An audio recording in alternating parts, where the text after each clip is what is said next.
Finding TikTok on PC is very easy to do. Today I'm gonna show you how to do it. TikTok primarily focused on mobile devices, and the shopping feature was more accessible to the TikTok mobile application rather than on a PC. However, TikTok may have introduced new features or changes since then. To check for TikTok Shop on a PC, you can follow these general steps. Open your web browser and go to the official TikTok website, which is tiktok.com. If you already have a TikTok account, log in. If not, you may need to sign up for an account. Once logged in, explore the various sections of the TikTok website to see if there is a dedicated section for shopping. Look for a Shop or Discover tab.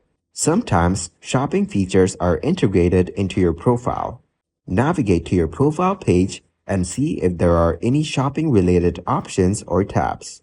Ensure that you have the latest version of the TikTok app installed on your mobile device, as some features might be exclusive to the app. While primarily a mobile app, TikTok's shopping features may be more readily available on the mobile version. Check the app on your iOS or Android device for any shopping-related features. TikTok often makes official announcements regarding new features and updates. Check TikTok's official blog, social media accounts, or press releases for information on any recent changes or additions.